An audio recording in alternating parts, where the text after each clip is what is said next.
How you doing, folks? Just want to welcome you all tonight for being here for this talk, connecting in with Global Psychedelic Week.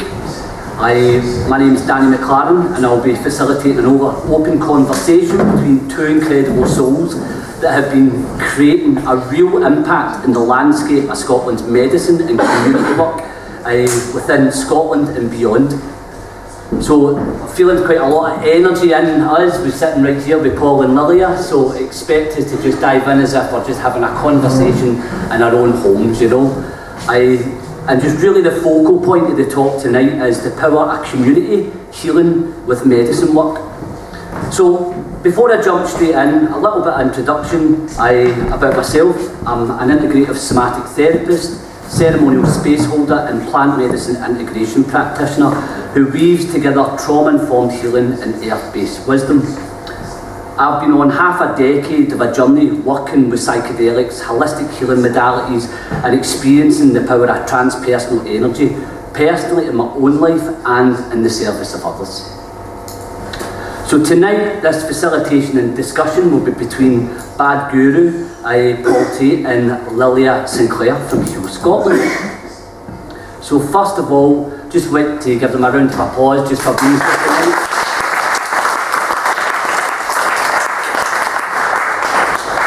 And also a big thank you to all of you for arriving here in this room. It's been a great support.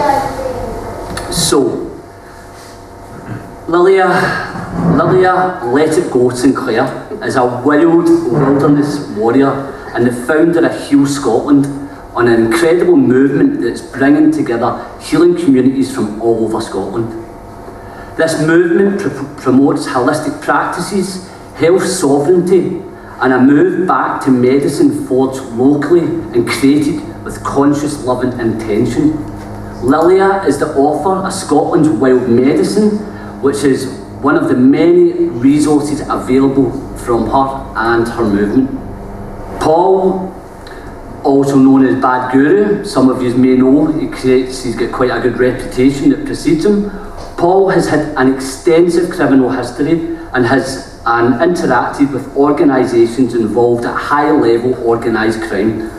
Paul has found medicine and has had a completely turned his life around, guiding others into medicine work in collaboration with academics facilitating healing in legal settings. Paul has learned many practical healing modalities and is trained to be working with Chinese medicine. Paul is now performing as a musician with his band Bad Guru and the Giants, and his story is truly inspirational and a testament to the transformative power of medicine work. First of all, to jump in, we're going to start with Lilia. So Lilia, it's an absolute honour to be here and to be connecting with you. So tell me, where and how did it all begin? Right, about 34 years ago, my best friend's daughter was diagnosed with leukemia, and that changed my life literally in 5 seconds.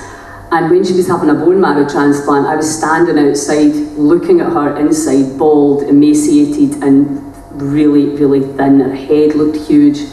And a voice came through my head and said, in 30 to 40 years' time, we will be appalled that we did this to children. Now, back then, I was a total mishead. I'd just come from Edinburgh New Year. I was down there and I was like, where did that come from? But that was a pivotal moment in time, because I thought, well, first of all, why did she get so sick at 16, terminally ill? And how could she get better without a treatment that inevitably causes problems further down the road? So for the last 30 odd years, that is the only thing I have thought about. And I'm sure like a lot of you have watched loved ones, my aunt and my cousin, my beloved cousin, sister, go through chemo at the same time, both bald, and my whole body just reverberates around some of the pharmaceutical plans and protocols. So I've dedicated my whole entire adult life, real adult life, to investigating another way and also looking into why we're getting so sick. And what the boys were saying earlier, it's, we've been played played at an unbelievable level, and I'm hoping that since 2020 a lot of people are starting to realise the level of corruption that we have, and who's got control of the purses, and why things that we know work are being held back from us. So I decided, I got this idea, Heal Scotland, probably about 6 years ago, and I was like, we need to do this ourselves, because I don't think the politicians are going to do it, and I don't think Big Pharma's going to do it. So it's got to be a movement for the people, by the people. And I was a fitness instructor since I was like 19, PT, big into nutrition, and I really thought it was all about food and exercise. And then as I grew up, I started to realise, what's the mind? The mind's playing a big part here. So I moved into mind stuff and the Sedona method. I went to Sedona and learned very powerful and valuable techniques. And then, so over the years, I've just started to understand we're poisoned.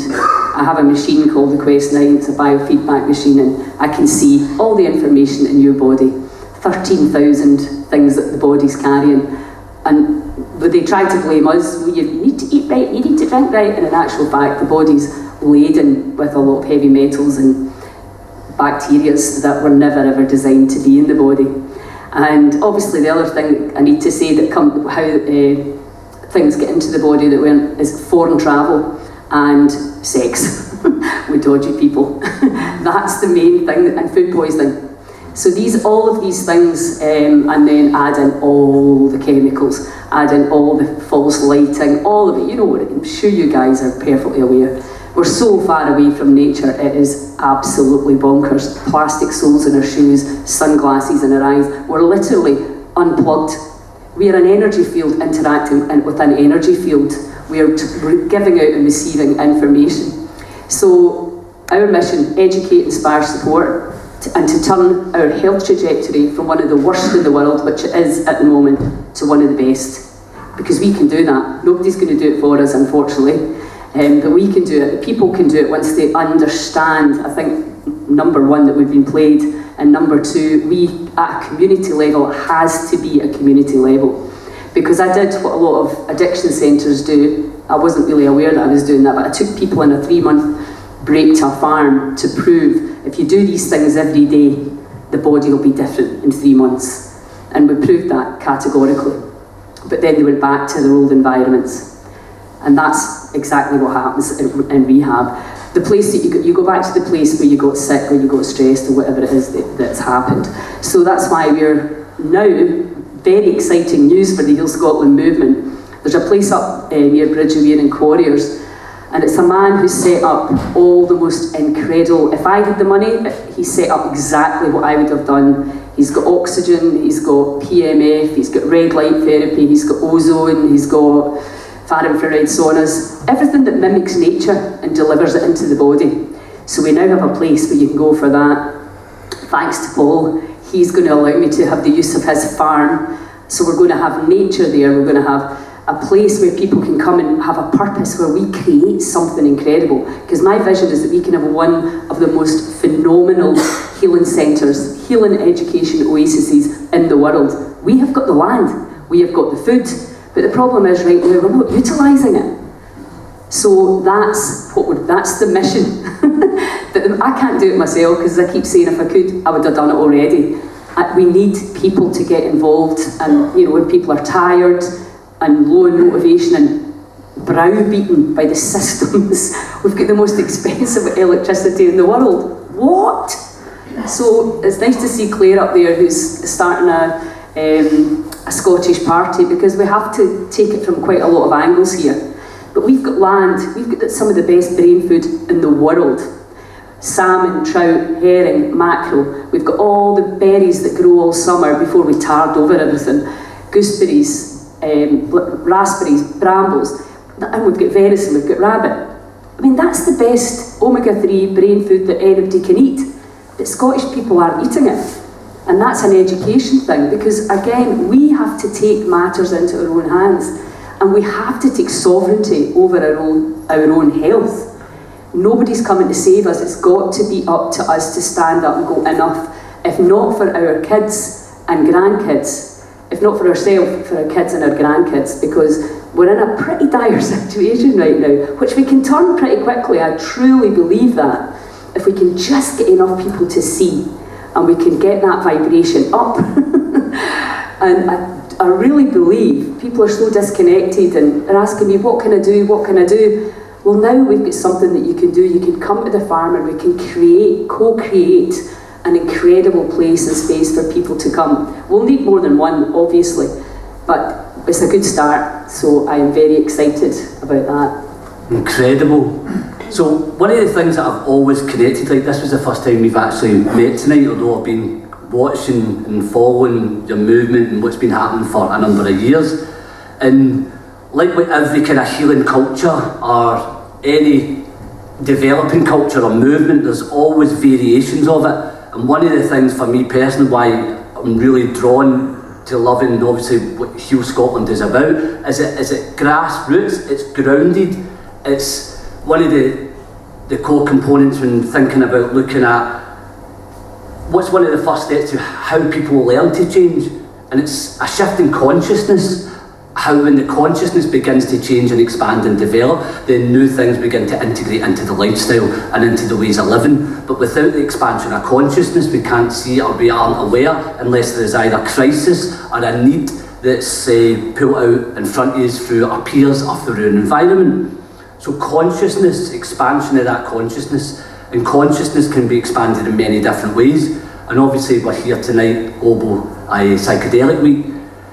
Tell me about the role of that expansion of consciousness and healing within the community framework, like, and how you've been exploring that.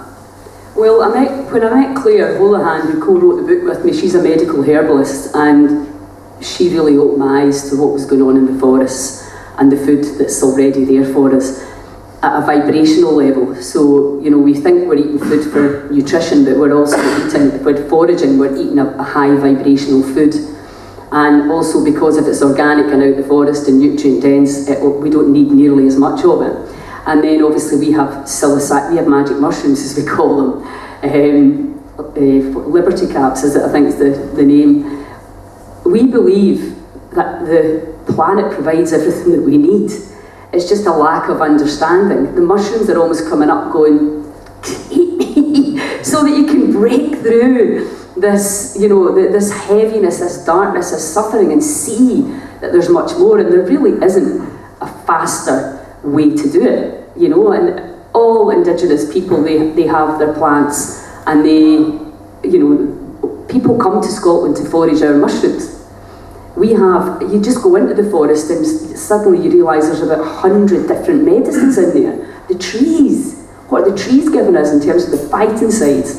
The far infrared that comes from the green leaves of the tree, the 528 frequency that comes from the trees, it's all frequency and life. And it's there, and they've terrified people of it, you know, because they've just got this thing, it's drugs. No, it's medicine. You know, they've absolutely flooded places with heroin and nobody's gone to jail, and then somebody with 2 cannabis plants can end up in jail. I mean, it's mental what we've put up with. And I do believe we have to take responsibility and that's why we have to en masse just go, no, we're not going to do it like that anymore. We're going to change, we're going to look at the medicines that are there, and that's part of why we wrote the book, Scotland's Wild Medicine, all the things that you can easily forage, easily eat, easily make medicines out of, really simple things, all of us can do. And so that if anything, you know, if you get sick, there's no problem with getting sick, it's not getting better that's the issue. And then you get told these really dark stories about it's aggressive, it's incurable, it's terminal. It's like, what? They've got no idea of the energetic side of the body, and that's really what nature is about. It's an energy field interacting with an energy field, and our mind can change everything. And we know that. And there's tons of data and science around it, but that's not filtered down into our medical healing system. And that's something we have to change, and that's the education part. What's been some of your biggest challenges on this journey? Because I can only imagine there has been a lot of resistance and to continue things for this amount of time. You know, it takes a lot of tenacity, it takes a lot of belief, it takes a lot of will, and I can only imagine to be continuing to still be here after so many years. Like, what's Tell us some of that resistance. Oh, I get a lot of that. You're an idiot, you're a loser, you're mental, you're a conspiracy theorist. You can imagine, because I'm saying something that's completely opposite to what people believe. And I used to believe it as well. I was telling somebody today, the first time I realised you could heal cancer with food, which you're not allowed to say because of an act that came out in 1938. I mean, what? Anyway, I was like, what? So that was only 20 years ago that I discovered that.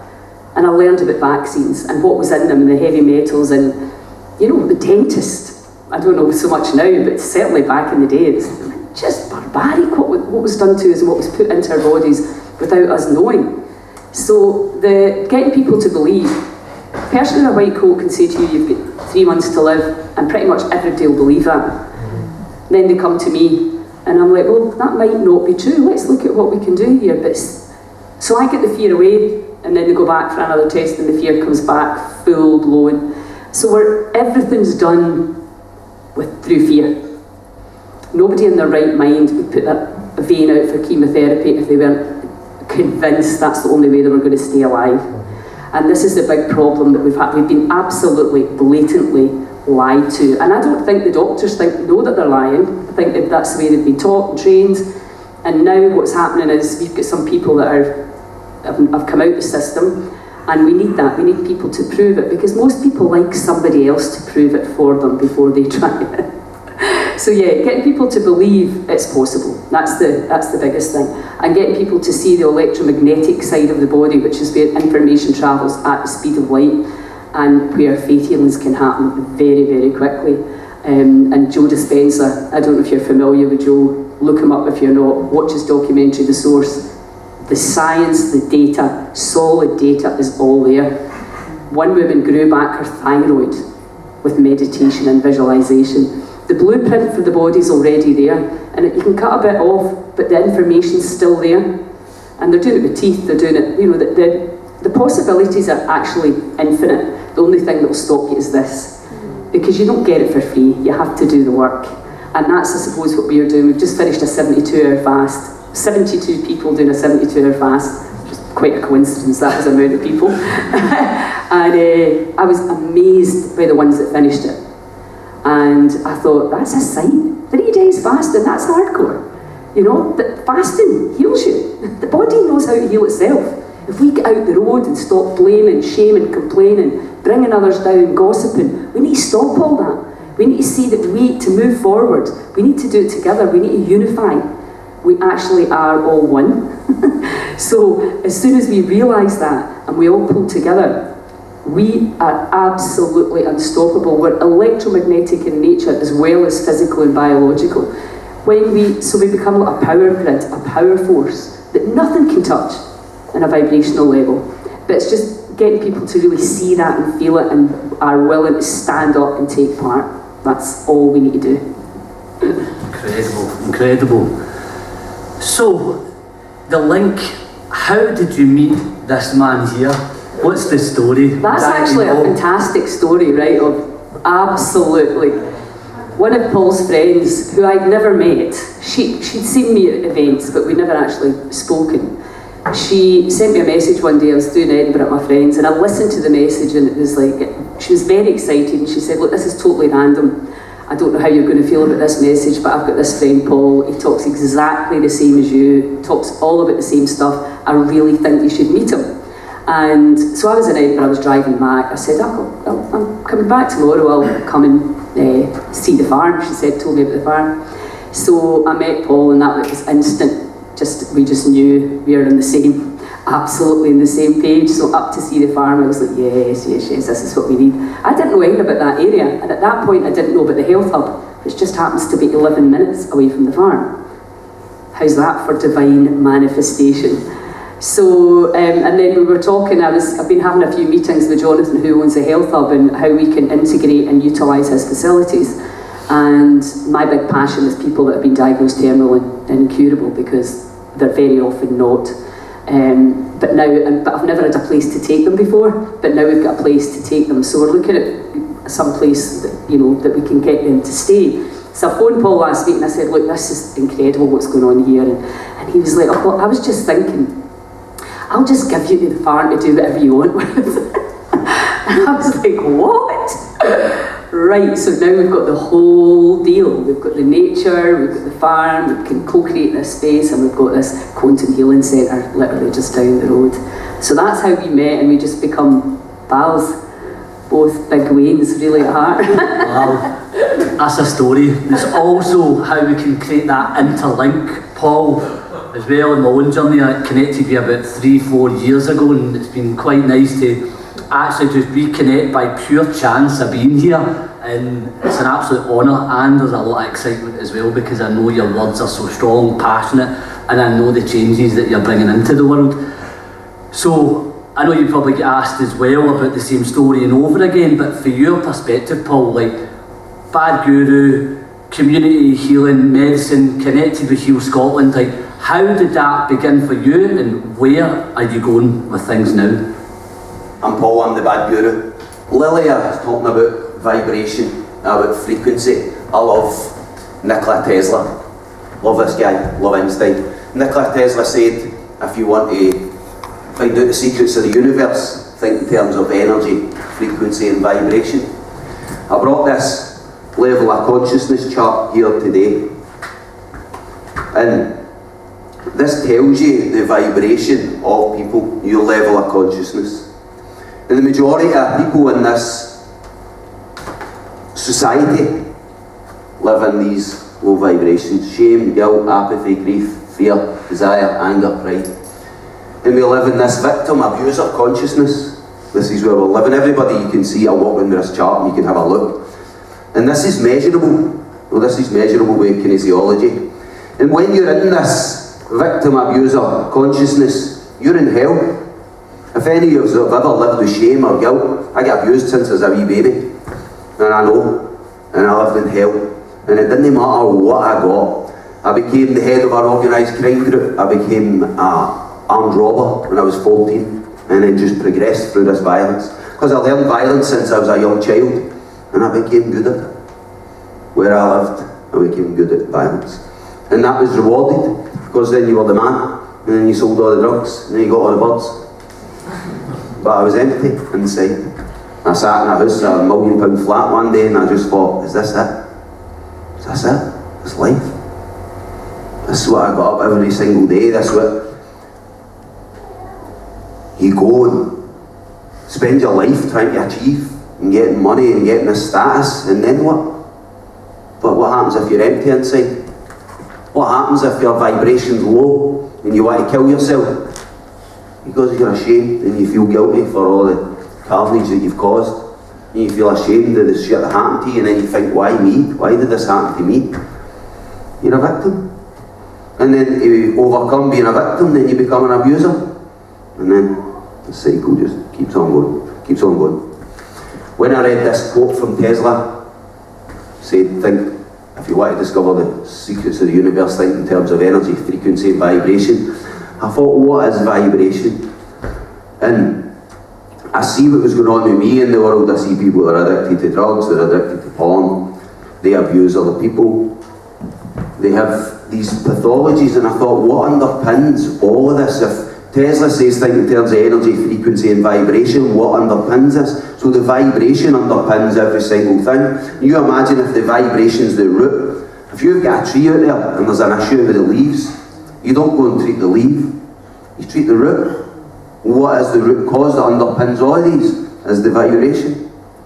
And I thought, how can I raise the vibration of the people? I worked with medicine for a long time. My first experience with medicine, I was about 14. I was expelled from school when I was to go to college.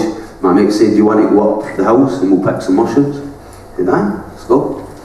We went away up the hills and we picked a big bag of mushrooms. And these guys were too scared to take the mushrooms home. And I thought, I'll take them. My mum was very liberal. I take this big bag, a carrier bag, an Asda bag of mushrooms, and I take them home. My mum's making the dinner for me and my brothers and sisters. And I say, get us a pot, Mum, get the soup pot, and put all these mushrooms in the soup pot. We start boiling up the soup pot. And then I say, alright, Mum, I'll go and get me a pair of your tights. We're going to strain these, because there's tons of mud and that stuff in the pot. We strain them, I get a big jug, and I go and drink a glass. And loads of my mates drink a glass as well. Everybody freaks out and go home. All the mothers and fathers are phoning my mum, saying, your son gave your children drugs. They're crying in the room. We're phoning an ambulance. Mum said, they said, where is your son? She said, he's lying upstairs laughing. Because this was a holiday for my mind. Oh, I just thought, what is this? I was so happy and just... I actually looked out my window and I had hedges below, and the hedges were growing up and there was monkeys. They was climbing about the trees and there was parrots and everything. I was like, what's going on here? This is amazing. That was my first ever experience with medicine, with mushrooms. And I had an amazing time, and everybody else had a terrible time. Fast forward to 5 years ago, when I'm telling you I'm standing in my flat.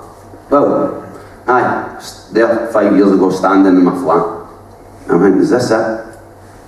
Is this what life is? And I thought, I would be better off not here.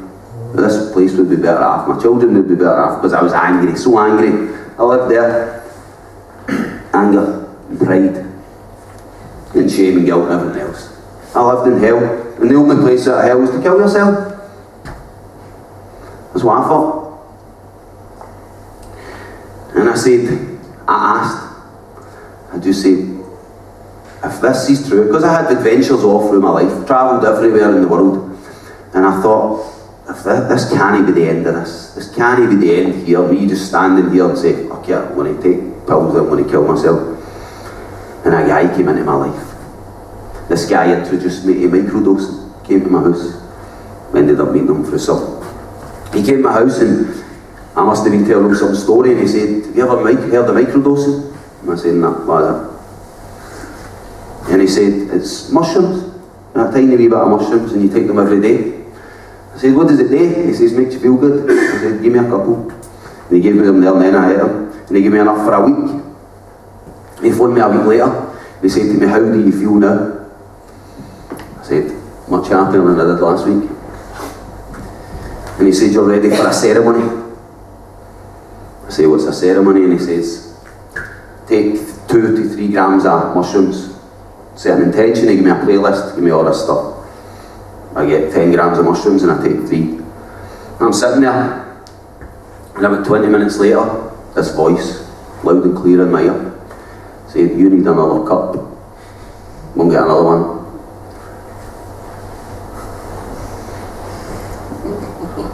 I'm like, what? He said, you heard me? Get up, go and get another cup. You need 2 cups. One isn't enough for you. Go and get another one. I go up and I get another cup. Bang. Then I had the best experience of my whole life. Whole life was as if I was part of a movie, and it's showing me all this amazing stuff, showing me this amazing life, and showing me all through my life and all the struggles and the suffering that I thought was suffering, and it showed me these lessons. This is a big game that you're going through here. And at a certain point I had a crazy experience, and this voice that started to speak to me, I referenced it like my granddad, and he said, do this, do that, take this bed, lie outside. I go outside, it tells me to get a jacket, and it's warm, it's nice and humid, it's in June. And I get this jacket and it says, put the jacket on and zip it up and lie down. I do what it says to me and I lie down, and bang, just takes me out my body and takes me to this road. I'm standing, road's running down that way, and I look in there and I see where my life's going. See jail, violence, hell, same hell that I lived in. Well, that was just the lifetime, the rest of your life's going to be hell as well. And I thought, well, this is what I signed up for. And then I look up this way, and it shows me this life. It shows me a life travelling about the world, talking to people. And this showed me up on stages, showed me travelling everywhere in the world and guiding people and helping people and becoming somebody else. And the voice said to me, what life do you want? I said, that one, of course. Who wants that? And he said, well, you can't get that way.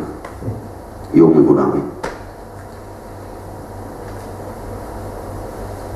I said, why are you showing me this life then if I can only get that one? He said, you don't get that life. You, this guy, right now, this guy, you don't get that life. But if you decide to change, you can get that life. And I said, right, what do I need to do? And he said, you have to step forward somebody else. And I said, but I'm only me, I can't step forward somebody else. He said, yes you can. He said, because you have a certain attitude, and this attitude towards violence. He said to me, sheath your sword and you will be free. That was it. And if they do anything else, nothing, just let go at this level of consciousness, this victim consciousness, and then becoming an abuser and keep the cycle going. Anyway, I say, right, fine. And he said, the reason we told you to put the jacket on is, I'm going to tell you to stand up at some point. Soon you're going to get a sign, and you're going to stand up and you're going to unzip that jacket. And the guy who you are right now, this violent guy that believes that violence solves problems, and this is you can just beat your way up, beat people up, and that'll be you through your life. You leave this guy in the jacket, and you lie there, and you step forward somebody else. That's it. And remember that guy that you want, if you want this guy, he's just put the jacket on, he's in there. You can't turn up with him every day, and that was the deal. Step forward, took the deal, and he ran the day. What I understand, and what I believe the medicine showed me that day, was why I was able to write this programme that I've written, and why I can help people to raise the level of vibration and levels of consciousness in their life. And I believe this underpins everything. If we help people to raise the vibration and the level of consciousness, well, do you know where you get to? You go for hell, and you go into purgatory. We've heard that before. And then you're in between, you're in some other place.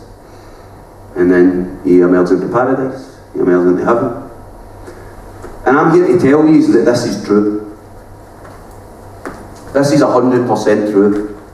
You can live in these places because it's a level of consciousness, it's practices that you do every day.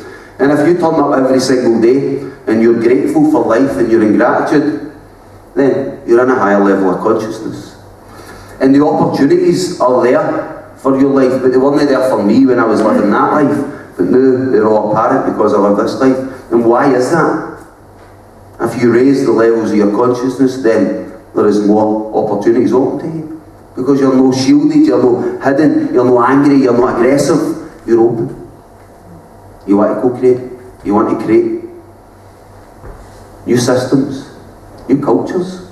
We've a lady in here, Claire, from the Scottish Common Party, she's the Vice Chair. She helped me write this book, her backgrounds in mental health and addiction and everything else, and told her I was doing this, and actually people here that are learning to be instructors on this programme that I've written called Bad Gurus 12 Choices for Life.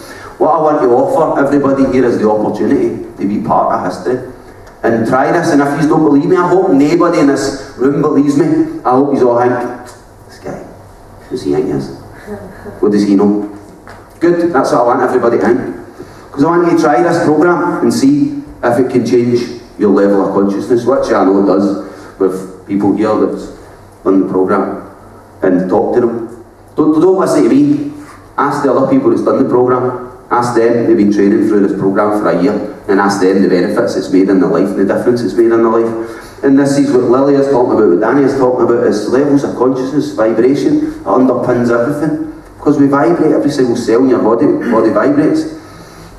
And I work with people with cancer as well, and we have unbelievable results.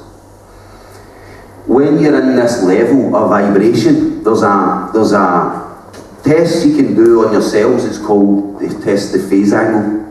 And the phase angle is how well that your cells, imagine your cells a battery, and how efficiently that battery is working. And it goes from 0, you're dead, up to 13, I think it's 13. And if your cells are resonating at 13, you don't get illness, you don't get pathology, you don't get these things, because your body is vibrating and it's strong and it repels everything. But when you get down to the level of 4, 3.5, that's when the cells start breaking and folding in on themselves, and then start replicating and creating tumours and creating this. And I believe everything that underpins the health, the wellness, the psychology, the mental health of this whole planet is the vibration. And if anybody raises a vibration, this whole place is a mathematical equation. And if you start to raise your vibration, then you have an effect on the collective consciousness of the whole place. Well, you can change the world, every single person, each and every one of us, by changing what's going on in there, by changing how you turn up. This is what I believe the medicine is gave me. I run retreats. I don't know how many I've run, a lot. And every single person, I've never had anybody having a bad experience with mushrooms. They might have had a tough experience and they tell me, oh, I don't like this because this happened. And I say, but the message is for you. It's the medicine. It's the grandfather mushrooms. You go and you ask humbly. The way this guy spoke, you speak to the spirits. And the spirits of the medicines come and talk to you. If you're open, you can turn up with humility. Any teacher will come and teach you if you turn up humble and asking for guidance. And that's it. And I believe the medicines guided us to this, guided me to see Lilia and Danny and all of these practices, because I was going a crazy route. I was a crazy guy. And everything's changed, and I believe it's down to the medicine. And I believe it's the guidance that I receive for the spirits and the spirits of the medicines when I turn up. Does that answer the question? Absolutely incredible. Thank you.